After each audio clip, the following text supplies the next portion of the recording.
Let's talk to somebody who signed that letter. Rabbi David Mason is Executive Director of HIAS+JCORE, one of the 213 organisations that have put their name to that open letter to our political leaders condemning recent anti-refugee protests. Great to have you with us on the programme, Rabbi. Thank you for coming on. How big a step is this? It's fairly rare that you get so many organisations like this speaking out. What do you make of it? Thanks, Ben. It's good to be on your show. Good to be with you. I think this is an enough moment. I think there's something here about a large group of organisations.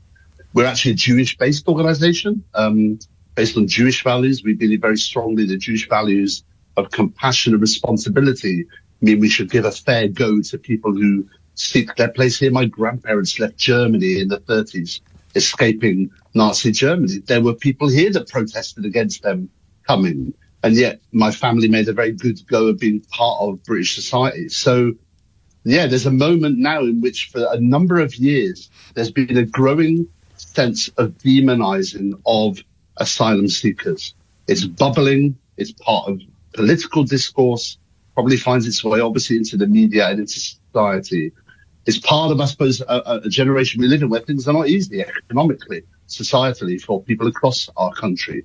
So I think we feel together, and Together With Refugees, done great work in bringing over 200 organisations together, faith groups, unions, as you named it very well, and more. There's a sense in which it's enough. The political echelon has to think carefully about splitting between a mature narrative, where we can, a mature conversation, where we can talk about policies that create a fair system, a workable system, and fear, hate, and demonization, which really we should push away. We clearly should push away. They're not British. And your view at the moment, Rabbi, is that too often the language that is being used by our politicians is what? Racist, divisive? I think to say that everything that is said is racist, but I think, yes, at times it is, absolutely.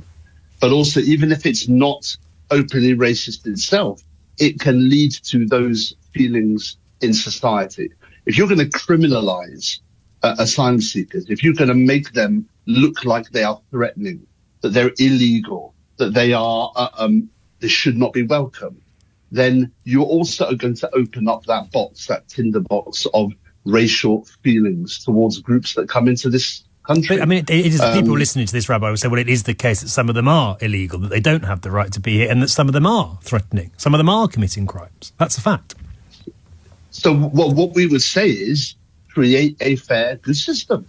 At the moment, there isn't a fair system. People who are escaping, we support young people in my organisation, right? We have Jewish community people and others supporting young unaccompanied asylum seekers who come from persecuted places, come here, and they face at every step of the way difficulty.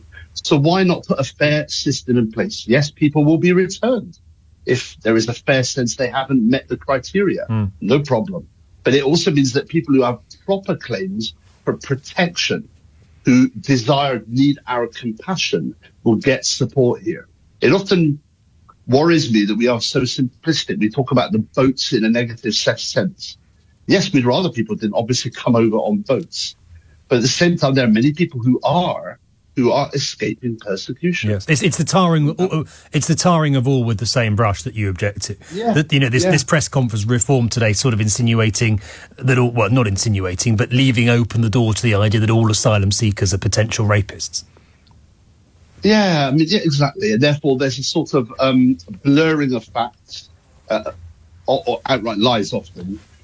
People are led to think things that really they shouldn't be thinking. We should have a proper law and order in our country. Absolutely, it does its job, but that should be something separate from racializing people in that context as well. We think that's really, really a problem. We think fairness is important. I hear you, David. I guess the politicians in their response and perhaps in their defence will say, well, we're just responding to public anger. It's not that we are kind of the ones whipping this up. The country's had enough of the number of people coming here on small boats and so on, and we as their elected officials are responding to that robustly. I think there is a great deal of responsibility with politicians. Politicians have to be careful. We remember, right, let's put it this way, senior politician, if I say it that way, talking about us being an island of strangers. That was our Prime Minister. Yep. He regretted that statement. We know that he said that, but it was still said.